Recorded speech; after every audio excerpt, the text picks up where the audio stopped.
Good evening, ladies and gentlemen. Welcome back to another rousing rendition and season 2 of the BREADren podcast. That's BREADren like bread because we always talking about our bread and we always getting bread. And when I say we, I would be remiss if I didn't introduce my brothers and fellow co-hosts, Destrian Wells of Destrian Wells Consulting and Dr. Ajamu Loving, PhD of Loving Consulting, LLC. Gentlemen, how are you doing? We have been on a brief yet needed hiatus. How is life?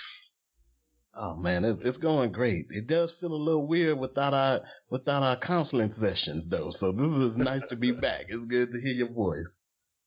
Oh man, it's definitely all good here, man. I've been seeing a fair amount of Dr. Lovin, and I'm making my business to get up to New York to see you, brother.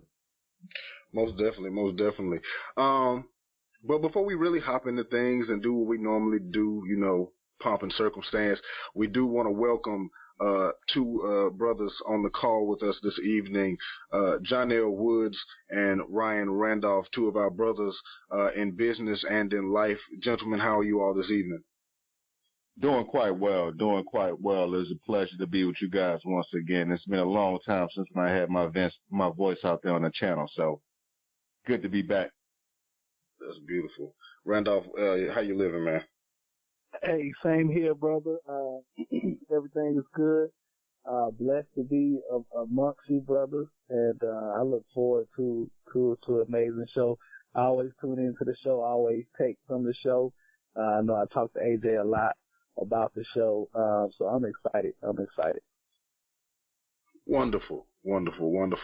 But as usual in BREADren podcast fashion, we go around the table and let us know what the libations are. Destrian, we'll start with you because it's redundant, but they ain't heard it in a while. What are you on this evening? Hennessy, splash of Coke.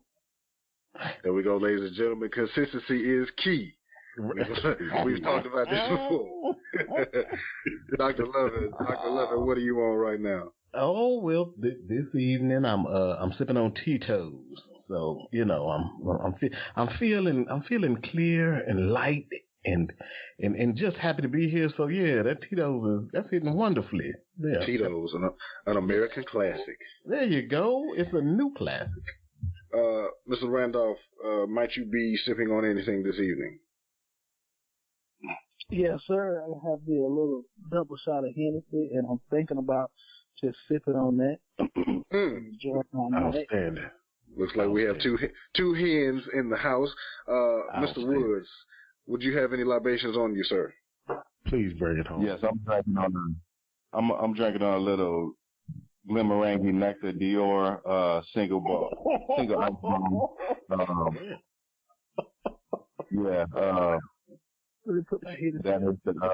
That is the drink for the next 3 days, and we're gonna roll with that.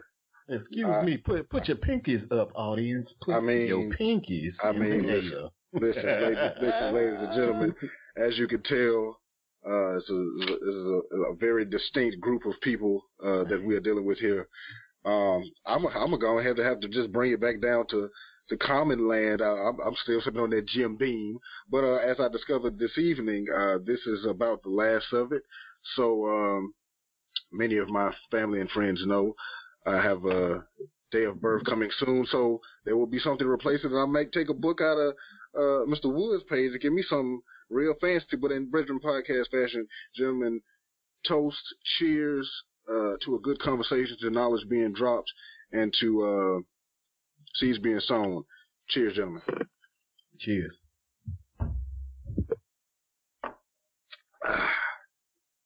All right. So like we said in the beginning, we breaking that first piece off, and we're gonna call that season 1. And now we are back for season 2 of the BREADren podcast. But let's do a little recap. Season 1, we went back and we looked at what we did. We're proud of the work that we did, and we noticed that we pretty much laid out a plan, a step-by-step plan to help people, change some things about themselves incrementally to become better in your work life and your personal life at the same time. But we did a lot of focus on the work life. And so season 2, we're going to, switch that gear and get over to the second track and really focus on the personal life and, creating that work-life balance. And one of the things that all of us on this call currently have in common is that we're all married and we're all fathers.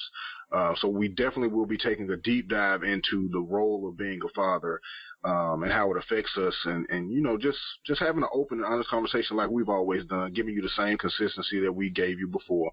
So let's jump into it. Let's really jump into it. But like we said, tonight's topic, we're going to really talk about creating that balance. And that may be the theme for several episodes. You know how we do. We don't really have a full-blown map drawn out. But DJ, I'm going to throw it to you first. As far as establishing a balance in your household, and we know it's not an easy thing, what is the one thing when it came to establishing that balance? Because you may or may not still be in the process of establishing a balance, because like we know, Dallas just turned 1, so now there's a new dynamic in the house versus, before he was, now he's 1. He's moving, he's doing his thing, he's running the house like I expect him to do. But, as far as establishing that balance, what's one of the things that was easy, and why do you think it was easy? And then Dr. Lovett, on the flip side, I'm going to throw it to you and ask you, what was the thing that was hard, and why do you think it was hard? Man, that's a great question.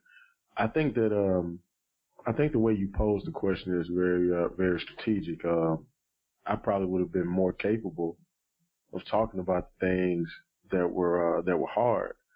But as I sit quickly and I rack my brain, I think that you begin to prepare for this, at least if you're planning for it. And we were fortunate enough to be in a situation where I actually went to my wife after she tried to coerce me on several occasions and for several years, even prior to us being married, to say, hey, when do you want to think about having children? But I was adamant about us building a culture for our relationship up front, a means of communication, a format and a way that worked for us, that we knew was tried and true before we introduced anything else into the situation. And so when I approached her and I basically proposed pregnancy to her, she was excited. So was I. But we were already at a place where I think the communication was at a point that we would be able to absorb the additional responsibilities.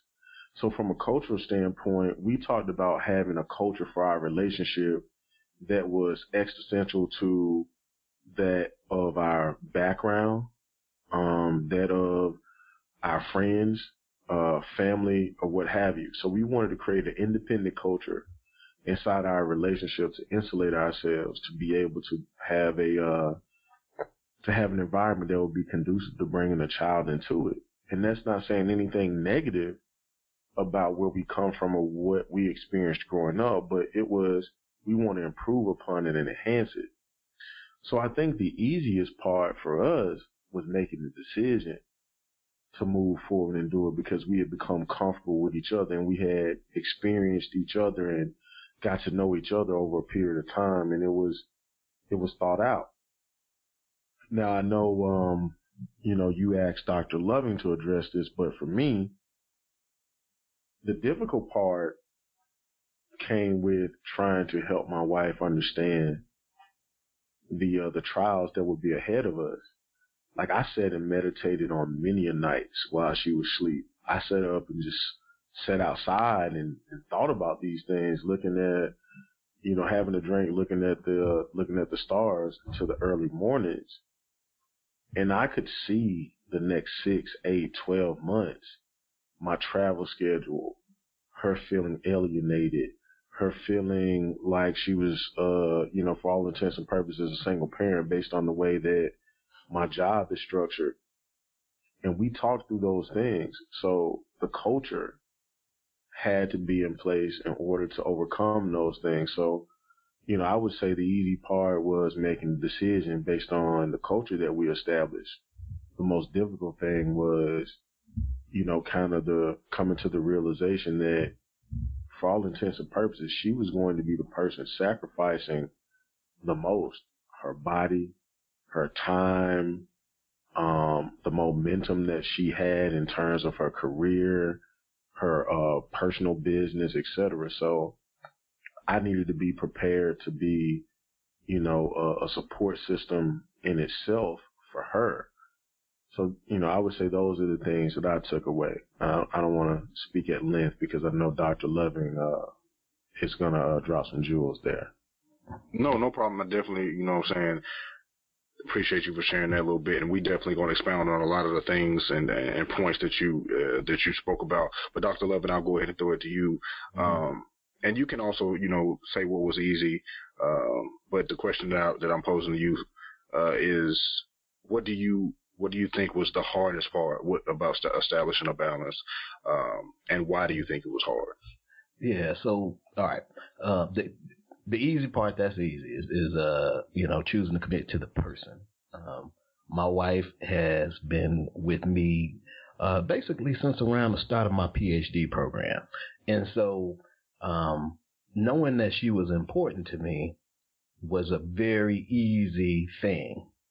The problem was that part of what she did, and I think it's a natural thing when you're dealing with someone who's doing something that's really time consuming, like a PhD program, is, she was super duper accommodating, right? And so the difficulty was for me to pull back from everything being centered around my schedule, what I needed to do, what I wanted to do. Really, you know what I mean? In a lot of ways, she made it very comfortable for me because she also recognized that I didn't have the wiggle room, especially at the beginning of our relationship, because of my work schedule and the fact that a PhD is not a full-time job. It's a full-time life, right? So you're called on to do stuff all the time, and you don't have as much flexibility as you like. You do have some time. Don't get me wrong. I had a lot of fun too, but you had a lot that you are responsible for, and it has to come in at a high quality, and it's got to come in on certain deadlines, and you got to do it right, or it's kind of over for you, right? And so that type of focus on what at that point was my career sort of changes as you move into academia, because there's a little bit more flexibility and freedom. Yeah, you still have a lot of responsibilities too, but you do have a little bit more freedom, and you can take the spotlight off of just yourself. And so for me, being honest, man, the thing that I had to do was recognize it was about more than just me. Okay. And so, and I still struggle with this. I think making sure that I'm checking in and that she is, experiencing the things that she needs to get out of life and experiencing time with me in ways that are comfortable, and we feel like we're growing closer together and all of those things. Man, that is I think a struggle. If we're all honest, right? If we're all honest, we'll say, okay, well, there's always this part of me that just, wonders and wants to make sure too that I'm doing the things that I can to make my partner happy, and I'm not, I'm not just making it all about me. At least I think that probably most people who care about their significant other are doing that, right? And so I would say that was probably the one of the struggles, and I think learning to listen helps that, being more in tune, recognizing, and we'll talk about this later, I guess, in terms of prioritizing the things that you have to do and then being structured in your approach. But when you start to think about what it is that really makes your partner tick, I think that's when you're starting to be on your way to what can make for a successful relationship and family, right? Because contributing to a family is not just about the financial elements. Really, when you think about it, I mean, the financial elements are important too, but they really are an offshoot of all of the other more fundamental elements of time and expressions of love and caring and all of these things that show that those people mean something to you. And yes, the tangible comes from it, that springs out from that too. But man, come on, you got to recognize that if if it's not coming from that place of realness, then it's just stuff, right? And so they got to know that you care not just about providing things for them, but about providing an environment of love and productivity spiritually and physically and mentally, so everybody feels like they're fertile and growing and moving forward. And so those are the things that I think when you can foster that type of environment, then you're on to something special. But the problem is you can't foster that type of environment just looking at yourself. Looking inward is a part of it, right? Knowing what makes you tick is a part of it. But if it's all about what makes you tick, well, shoot, tick away, but tick by yourself. You know, if you are thinking about what's going to make everybody better and you really care about your family and all that, man, guess what? People are more important than things. Right? They're more important than the things. Your feelings they're things, but the people around you are more important than that. And they have feelings and they have things that they want to accomplish, and they have time they want to spend with you. And recognizing that stuff is important. So backing away from an all sort of encompassing, this is what I have to do, especially when you have an extraordinarily important and difficult task, and then saying, all right, now, man, she's shown commitment to me. We've shown as a family commitment to a certain task. But now, man, what is our broader vision? What is it how is it that we want to live? Because at the end of the day, that's what it's about. It's the living. You know, they call it that dash. They say, hey, the year you're born, and then there's the year you died, it's on your tombstone, and then there's that dash in the middle. That dash in the middle is how you lived your life, how you loved one another, the activities that you had, the experiences that you had, the places that you've seen together, the achievements that you've done as a family, the way that you've made people feel, and the impressions that you've left on them. That's the stuff that sticks with people forever, and that's going to be the stuff that they talk about when they putting the dirt on you, right? You don't want a whole bunch of people sitting up there like, yeah, I guess he went to work. He had a lot of nice shirts. Like, at the end of the day, it's all about those real things, and those real things are all about people and the way in which you relate to people and prioritizing people in your life. So that's what I say. It's difficult, but then once you get it and you start doing it, hey, it becomes habit forming. Ladies and gentlemen, I just want to thank Dr. Lovin for dropping the motto of the show: people are more important than things. He said it, and it didn't take him. How long are we in the season 2? We're about 10 minutes into season 2, and we have already heard the pinnacle phrase, people are more important than things, letting you know that we are consistent here at the BREADren Podcast, and that is the message that we have going for us all the time. We don't let up from the things that we are laying down as our foundation and our principles. So I just wanted to point that out. And DJ, I'm going to throw it back to you because you had a point that you wanted to piggyback off of. But the thing I want to throw it to y'all next is to go ahead and start throwing this needle in this haystack I want y'all to find is, what about the guilt of sacrifice? Be it on your partner's behalf or on your behalf, because we both know, like you both alluded to, when it's time to make certain decisions, like let's have a child, or I'm going to get my PhD, and you see the sacrifices that you have made, and you see the sacrifices that your partner has made, the guilt that come along with that, like, am I taking too much advantage of her because she's supporting me and I'm not doing enough, and vice versa, and the thing of that nature. But I wanted to throw that in there for y'all to go find. But DJ, I'm gonna throw it back to you because you had a point you wanted to make. I'll be real brief because I can tie the two in. Just to elaborate on what Dr. Lovin was speaking about, really, an extension of what he's saying is overcoming fear and avoidance. Like, a lot of times as men, we know, right?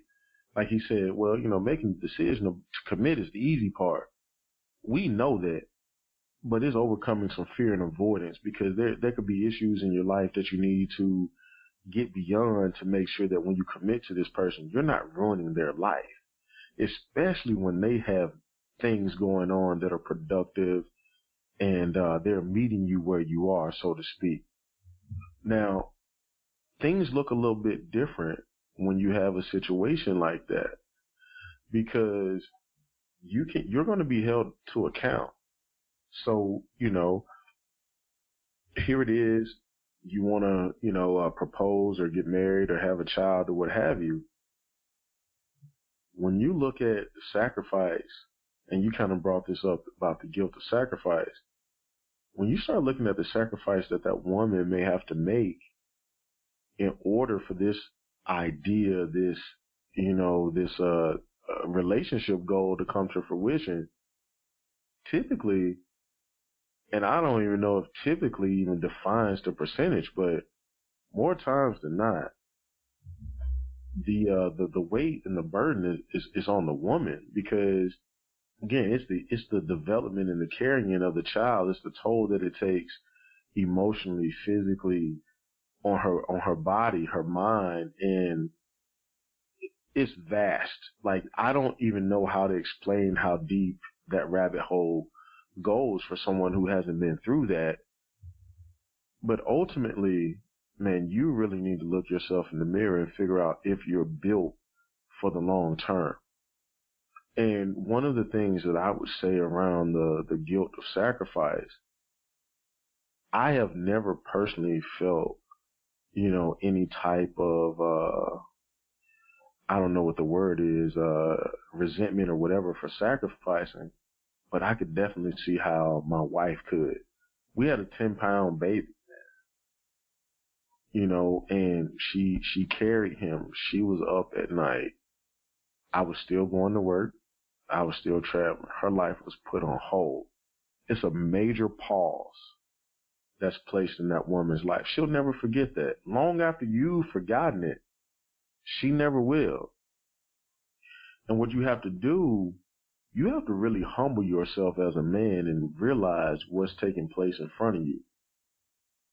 This is a person cultivating life over a period of time that will result in, the next however many years of happiness in your life.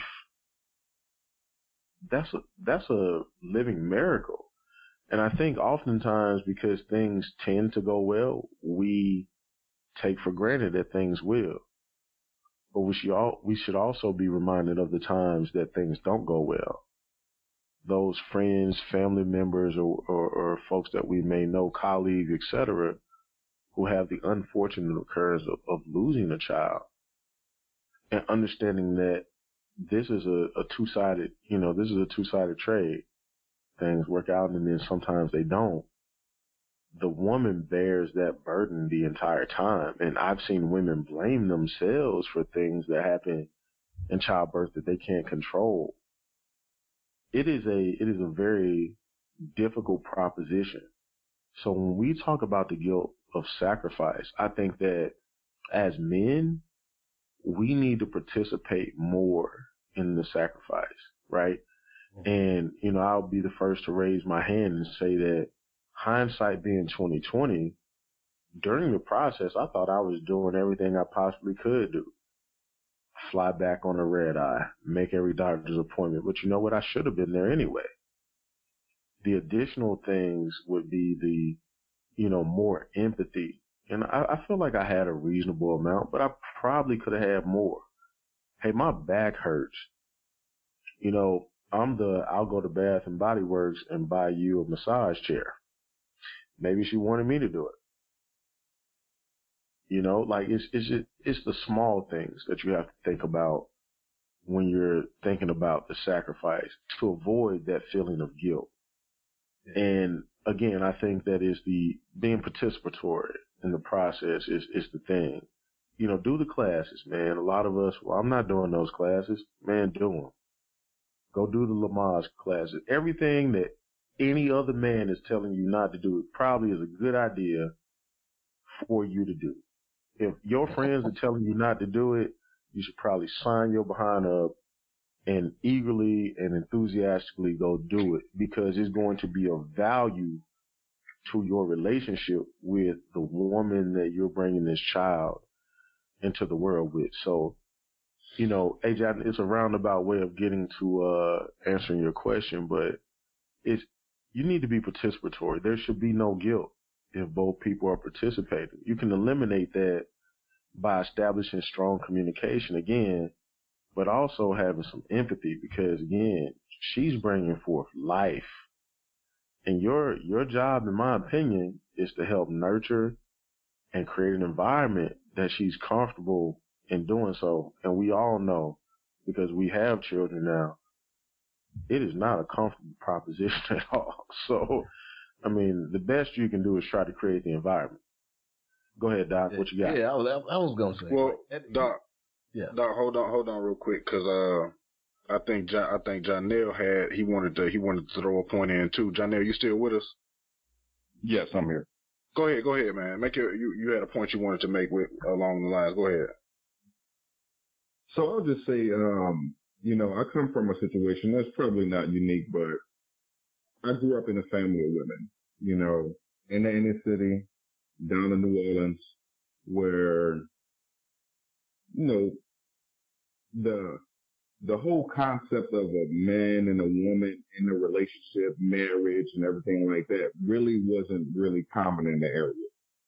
Everybody had a baby mama or a baby daddy, from starting at 15 and 16, 17, it wasn't uncommon for people to already have 2 or 3 kids, and so for me, being the only child and being the only male and the youngest male, I watched all the women in my family go through those experiences of becoming baby mamas and having baby daddies and then having multiple kids and stuff like that. Whereas, don't get me wrong, I have some of the most strong and powerful women in my family, that I've seen in all the places that I've traveled, but it created it forced me to essentially spend a lot of time in my head by myself alone without having any male figures there to really reach out to figure out and identify what was that ideal male, what was that ideal family. And from a young age, I knew that I wanted to be a father.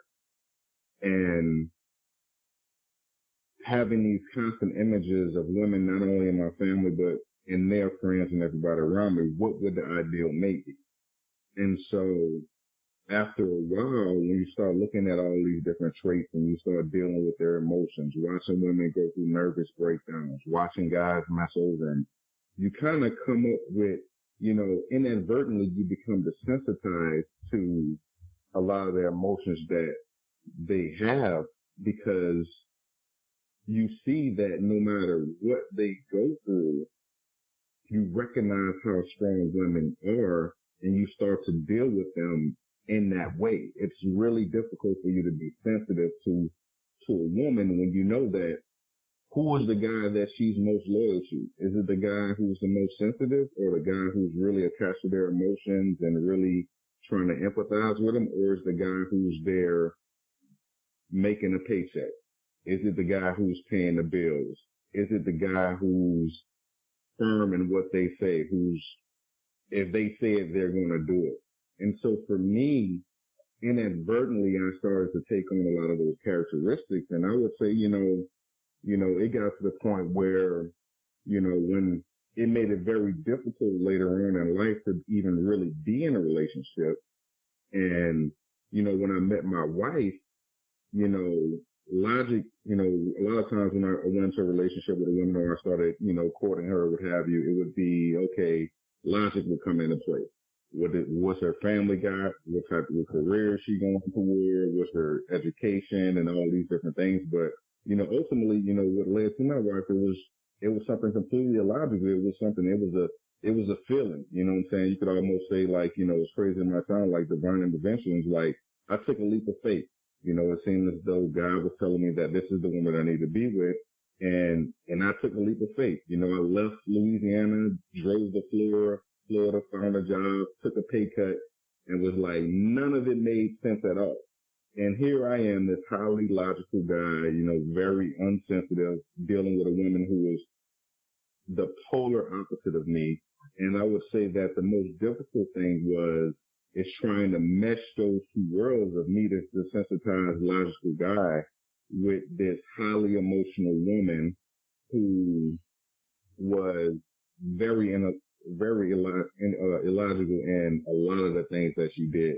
And so when it came to starting a family, which, like I said, I had known from a long time I wanted a family. It's like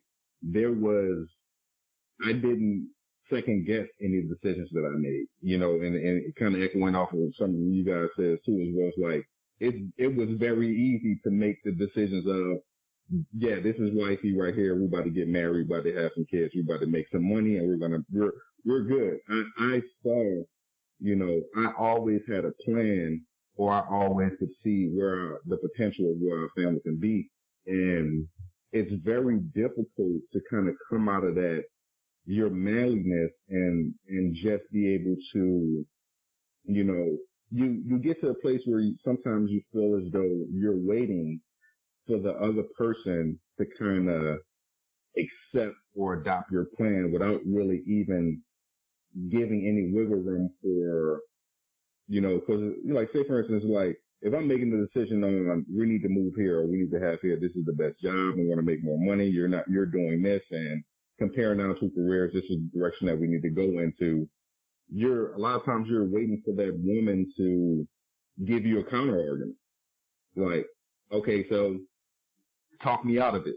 And it's difficult for a woman to be able to step up to a man if you're too high, or you're too far on one spectrum away from them. It's like, you have to, kind of piggybacking off of what DJ said, is just like, you have to accept that sacrifices is that, you can't be this super alpha male where you're just totally on one side of the spectrum without sacrificing a part of yourself in order to make that connection with your other half. And when it comes to a family, you can never, the whole purpose of having a partner or something like that is to be able to become a better person by taking on those characteristics or absorbing some of those qualities that you don't have, and being able to submit those things to her. And, after, it took time, and, like, you spend a lot of time kind of sitting in your thoughts and it's like, man, I could be doing this, or I don't know why we're dealing with this. I don't understand this argument. Like, I know we need to do this. Why doesn't she understand yet? What's taking so long? But then you have to sit back and say, it's like, man, you're spending all this time trying to figure out why we're not doing this, but you're not sitting there really being grateful with what you do have right now. You may not be as far along inside of your career. You may not be as far along in your relationship. You might not have as many kids as you want. You might not have as much money as you have, but you have a family. If that was your ultimate goal, you should sit back and try and take every opportunity that you can to really enjoy that. And that, like I say, if you're a man, and like I say, if you're really far on one side of the spectrum and you're not very sensitive and you don't really, second guess yourself, it's very, very, the most difficult part, man, is like, it's, I wouldn't say being, well, part of it's like, you can say empathetic, but when I think, if somebody was asking me what empathetic is, it's like, I can understand where you're coming from. I understand your situation because I've experienced similar situations, or I've known other people who've gone through those similar situations, but it's very difficult as a man to, meet a woman at the place that she's at. Not saying that you're higher or lower than her. That is the most difficult thing, you know what I'm saying, for me, is to meet a woman in a woman's place, or to go closer to that woman's place and leave, kind of like your throne and say, your woman is struggling over here. You need to get off of your throne, right, and go ahead on that hand, and you need to be able to pull her up. But at the same time, you can't sink. If your woman is struggling and depressed and everything like that, you're not helping her by being depressed and struggling too. You have to still remain strong and to be able to bend down from your place, have a strong foundation to be able to pull her up. And I think that's a difficult thing, trying to find that balance of, it's like, how do you stay rooted as a man? How do you keep your foundation? How do you be that rock for your family and still be able to extend your arms and reach out to your family and pull them up when you need them without leaving them behind? Most definitely. Jay Woods, I definitely want to, first say thank you for bringing that perspective to us, because something that DJ pointed out is it's a common thread that that people think as far as the black community, is that a lot of us don't have father figures and things of that nature. And we know the truth is that there are people that do have the backgrounds. Like, my father was in my household. I've always been raised in a 2-parent household, but my father worked literally all the time, like from sun up to sundown. He would go to work at like 4 a.m, come home at like 4 p.m, and then from 4 p.m. to about 8 or 9 o'clock at night, he was running his own business, to bring extra income into the household. So most of my childhood I've spent around my mom, my sister, my aunts, and their friends. So I was always around women. So, I can kind of understand your point of view, but you were fully immersed in it. And we want to thank you for bringing that point of view to light, because, like we said, it's something that we all know. Like, everybody, we all got homeboys that was in that same situation.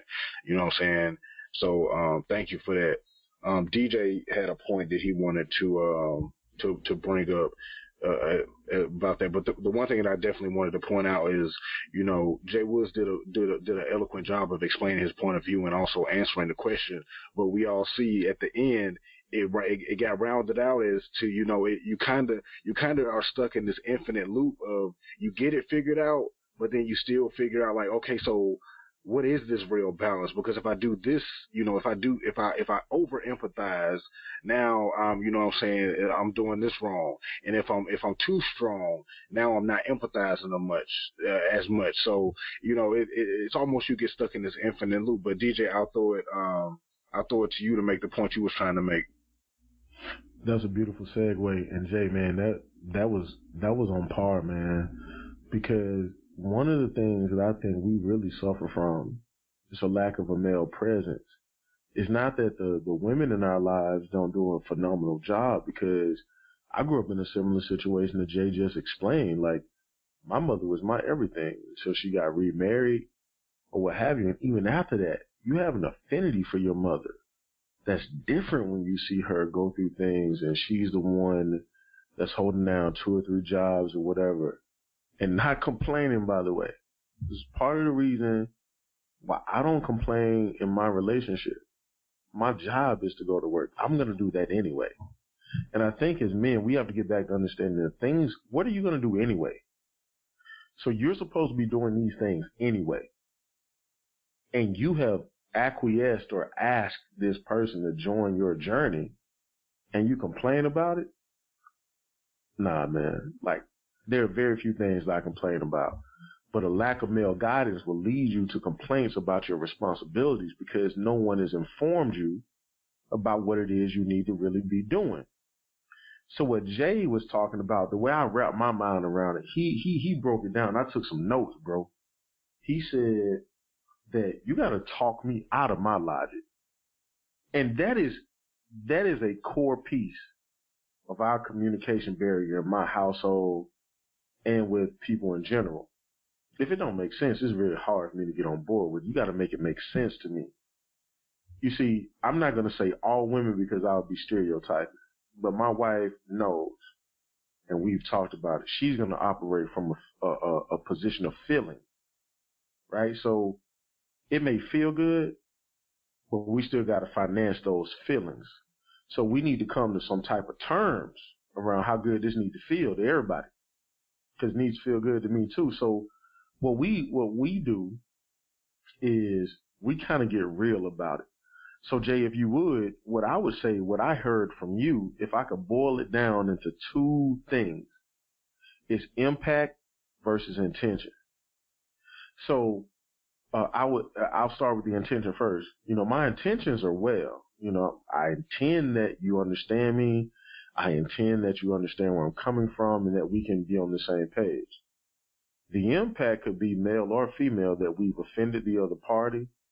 They found our acts egregious, and we're on two completely separate pages. So where do you go from there? So we have to understand impact versus intention. And we have to make sure that our intentions create the type of impact that we want. So when Jay is talking about the fact that, you have more baby mothers than wives, that's impact and intention. My intention was not to get you pregnant. But now that you're pregnant, the impact I have on your life, and I don't want to be your husband, or I don't want to be around, is significant. So now you're raising the same kid that Jay was talking about, which is me and him, where we're watching the women do everything. And that can create a syndrome for a child, because I want you to really think about that. How does that not teach him, if that's all he grows up in, to take a back seat and allow the woman to do everything, when you guys should be helping each other? And for all intents and purposes, in the areas, and I want to be clear for our female listeners, for the areas that he's qualified to be out front, he should be out front leading that. And he should be secure enough in himself to say to you, in the areas that you are qualified to be out front, I want you to be out front leading us. Because that's how the relationship takes the next step in terms of going from good to great or what have you, because everybody's being put in a position to win. That's how we get out of our way. That's how you overcome that fear. That's how you deal with the avoidance. That's how you get out of the way of logic and feeling and things like that. You resort to common denominators of reasoning. Who is the most equipped to perform the task? That is the person that leads. At least that's how things work in my house, because I'm not great at everything. And my wife is much better than me at a lot of things. And I'm sure she would agree with you on that. But look, I'm sure she would. Look, one thing we all know is that the woman oftentimes has opinion, and their opinion is definitely respected. And if we're being completely honest, right. Majority it better be his own point. And majority of the time, that opinion is also fact that we don't really take it for what it should be in most times. I know my wife is probably in the room hearing me through the walls, like clapping, like yeah. But I say that in terms of, like, when the woman has a point of view about something, and then we have our logical point of view, but they coming from a place of emotion that also should be respected and taken into consideration. I think that's more so the point that I'm getting to is, right. like we've all kind of said the underlying things. So, like, yeah, it takes the combination of it. Like, it takes two. It literally does to make the best informed decision. Is to have the emotion and the logic come together to make the yin and the yang together.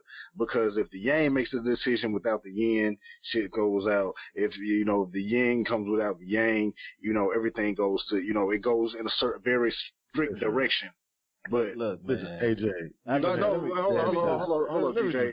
Doc, I was about to say, I'm throwing it, Doc, because let's get some vet talk in the game. Look, man, let's get this veterinary medicine. Let me just say this: like, no matter how solid the logic is behind the decision that you make, if your wife's face is screwed up and remains so, that, my friend, will never, ever feel like a good decision. A woman can heave a sigh that you can hear even from another room with the door closed. It don't matter. She down there sighing, and she ain't happy, and she will let you know. My wife will give me the silent treatment. She won't do it from a different room, because that's too much. And just she got to come in there and look at me, and I can see the disgust on her face when she's upset. See, that's the thing is the women. You talked about guilt a couple of minutes ago. Let me tell you, man, the guilt that we have or we feel as men is nothing compared to what it is that women go through. I was combing my baby's hair, and my wife put a picture of me combing my baby's hair on Facebook. Oh, the outpouring of support. The type of father you must be. A wonderful man. You doing something that a lot of men won't do. Combing their baby hair. Guess what? Did you say men? Listen, did you say men's? Okay, I just wanted to make sure you said men's. Yes. The bar is set so low for men in relationships sometimes that it is ridiculous. When is the last time you were called a working father? I'll wait. Because it never happened, right? Now, if you're a mom and you're a stay-at-home mother, that's something else you call, right? So either you are a person who's neglecting your family, or you're a person that's a drain on the financial resources of your husband. That is the way women many times look at and pick one another apart. And that's how in this patriarchal society sometimes things are set up. Now, if we recognize those outside pressures, you know how in all them hotep memes, they always got some woman and the man laying on top of her with all his bills and bad credit, and then the meme is like, be his peace. Maybe we ought to recognize that the outside societal pressures make things a little bit more difficult, especially for our black women. We should try to be their peace. Now, I'm going to give you one piece of advice that we can potentially use to take some pressure off of ourselves as we structure our lives going forward. And this is something I tell folks all the time. If you can set up your finances as you move from two single people and living in two single households, moving together and not double your expenses, but have your expenses set up so that they fit neatly within the income of one person, now you've taken a little bit of pressure, a little bit of financial pressure off of the relationship.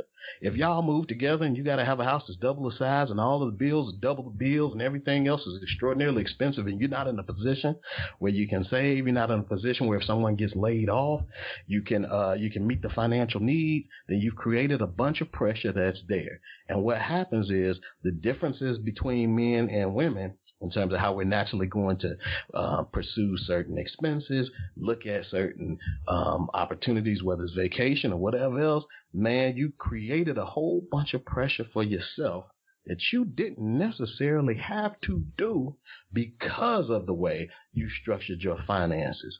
So, we were talking about, hey, you got your logical side and you got your emotional side, and she's bringing that, look, man, to the extent that you can handle some of the logical components of making sure y'all don't get over your skis in terms of your expenses, right? That if you can pay for all of the expenses and she's got a good job too, man, y'all can save, you can invest, you can go on vacations, you can stunt on Instagram, y'all can look good, right? That is what you can do all of those things that make her feel like, man, being with A.J. Woodson was the smartest decision that I made with my heart ever. He is the best man that I could ever see, because I don't have to worry all the time like they see the other women around them worrying.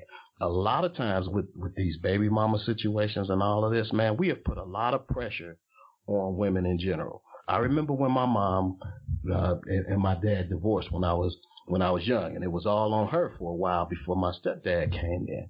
And I remember her seeming more terse, seeming more on edge, seeming more logical, literal, ready to fight in many cases, and tougher and more bristled. And then what happened when she married my stepdad is she was able to be calm, be more comfortable. He was actually in many ways being her peace. Like these are things that we can offer to one another to improve the quality of life that our partners experience and we experience too.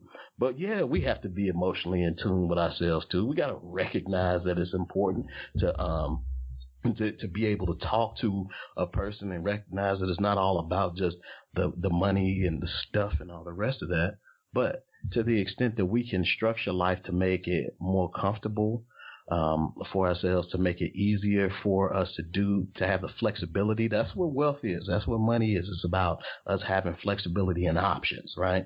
And so when you set your expenses within a reasonable place, now you've created other options so that when you guys get ready, because, hey, you know, she's going to want to visit her family. She's going to want to go to the family reunions. You're going to want to go on other vacations that look nice. Those things are also there and possible to you, for you as a family without creating so much pressure. And so, you know, we do what you do well, you know, as men, right? And then also recognize what we can improve on and how we can be more in touch and how we can be more helpful to our women that love us, our partners that love us. And then also understanding that when you get beyond what it is that you ought to be doing, you are in terms of expenses, in terms of trying to live too high off the hog, you're going to create natural chasms between yourself and your wife or your spouse, your significant other, because now your competing interests are much more likely to flare up against one another. So, DJ, go ahead and catch this alley and start closing us out, because we're going to move on to the after show, because I already sense the depth that we can go to with things. So we need to go ahead and get to our safe space, as we will call it, the after show. So definitely make sure that you all stay tuned to that. But DJ, go ahead and you can go ahead and make your closing remarks, man. You know, just off the backs of what Dr. Loving said, I would say this, you know, as a more mature man, I offer much more of my whole self, and I offered much more of my whole self to the woman that ultimately became my wife than I did to any other woman prior to her. So when we talk about balance, we have to understand that you got to find that within yourself first. Balance doesn't come from another person giving it to you. It's something that you have to be ready to achieve for yourself. You know, what's important to you doesn't change that much. It really doesn't. If you are driven by money, in all likelihood, you'll be driven by money. If you're driven by titles, you'll be driven by that. If you're driven by multiple women, like whatever it is, whatever vice you have as it relates to success will show itself. I was fortunate enough that I had good people around me, number one. And then number two, I had the type of woman come into my life that required the level of maturity from me to make definitive decisions. And I think that's important, because what she experienced relative to her predecessors was a much different person. Ultimately, she experienced the best version of me, or what I thought was the best version of me. She continues to help me reinvent that as time goes on. So one of the things I like to just kind of put on the table for our listeners is that balance has to be revisited as your life becomes busier, as you achieve more success, as your plate becomes more full.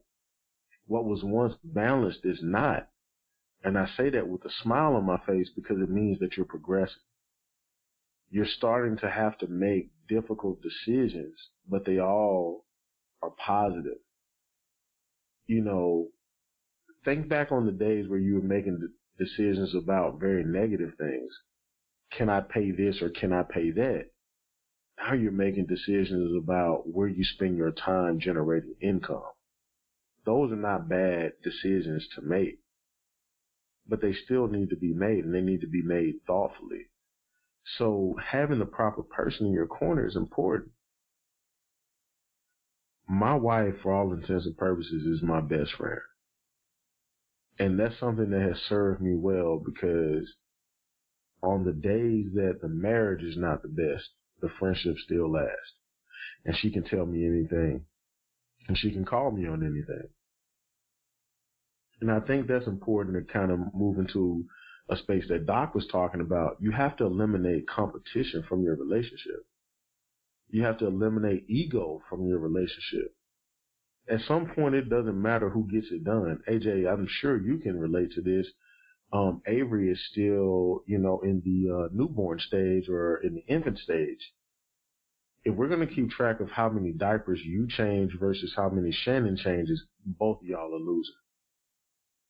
All that matters is that it gets done and that both people contribute.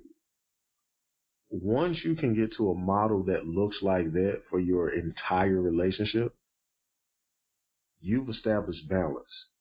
And once you get to a model where it looks like that for your work and your life, where, you know what, I give as much as I can to my occupation, but I don't give everything to it because I have to save something for the people that matter to me. And that's a far cry from what most people will tell you. You should do an excellent job. But I encourage people to become more efficient. If you end up being the person that works the most time at your job, it might be because you're inefficient. You could work the most time and get fired because you're a time drain. You're costing them more money, less results. Become more efficient. In doing so, you create more time for your family or what have you. It is completely necessary to establish a balance in terms of work and life, because the lack of it leads to increased divorce rates. It leads to higher incarceration rates, specifically in the African American community. It leads to situations in which you have these other domestic issues that parents are not in tune with as it relates to inappropriate behavior with adults and children, because there's just not enough oversight. So the balance is important. If your family is not on an even keel with your job, they're losing. And I would say even if it's 50-50, at some point you have to choose. My family is going to win every day of the week. And if you have an employer that would say otherwise, you probably need to figure out what steps you need to take to seek additional employment or other employment. Because an employee whose focus is split between work and home is not a productive employee. And without the bandwidth to support those initiatives and those things, you won't accomplish much. So for me, man, just to completely close it out, it goes back to what Dr. Lovin said in our very first podcast in season 1. People are most certainly more important than things. And as it relates to establishing balance, I think it goes back to the relationships and the people. If you treat the relationship right and you treat the people right, the income will come. You just have to get the other part right. The income is a derivative of the other two. The people and the relationship. That equates to the income. And that's what I got for you, man. Eloquently put as always. Dr. Lovin, I'll throw it to you. Yeah, man, I think that DJ laid it on quite well, man. I worry about people, especially young black men who are told, hey man, all you gotta do, you get your education, you get your money, you focus on you, and everything's going to be fine. That's what it's all about. It's the car you can have, the investments you can have, and that's all you really need is stuff. And I worry about that because at the end of the day, when you talk to people who have led happy lives, who have enjoyed their lives and felt fulfillment, even among those folks who are wealthy, usually what happens is the wealth itself has very little to do with the amount of joy and happiness that they've felt in their own lives and brought into the lives of other people. It's not about the money, right? It's about the personal relationships. It's about people being more important than things. And for the times that they prioritize those people over things, they usually express happiness and comfort with those things. And when people express regret, it's usually when they have gotten out of order and started to prioritize things over people. So what BREADren said was very important about, hey, you gotta, you're always you have to prioritize work too. Don't get me wrong, but you need to prioritize the people in your life that you care about over the things. The reason that you go to work, the reason that you save and invest, the reason that you put forth a future or work towards a future that's going to be more financially productive for your family is because you care about those people, because you want them to lead happy, fulfilling lives where they have options, right? And so you can't just look at the stuff to the detriment of the people. All right. So once you get that in your head, then I think you're on the right track. But then you have that added layer that you have to recognize that you might, when you're talking to, especially, if you're a guy dating a woman or any two people trying to get together, who are coming from different households and different backgrounds and all the rest of that type of stuff, that's always an issue. You gotta connect to what it is about that person that made you say, man, I want to be with her or him forever. And then start to say, all right, well, let's prioritize and see what makes that person tick. And let's try to do some things that are going to be constructive for them so that they can feel good. And if they're doing the same thing when it comes to you, what's happening is you guys are setting a structure within your household where you are you're putting together goals that you all will jointly accomplish, but they bring out some happiness and joy and glee out of the other person. And wow, now y'all are working together to come up with some symbiotic, beautiful thing. And that's what a family is. That's what a relationship is. And by the end of the whole thing, if you had quality family relationship and all of those things, man, that's what comes to the accumulation of that is what they call a happy life. So that's all I have. Most definitely, and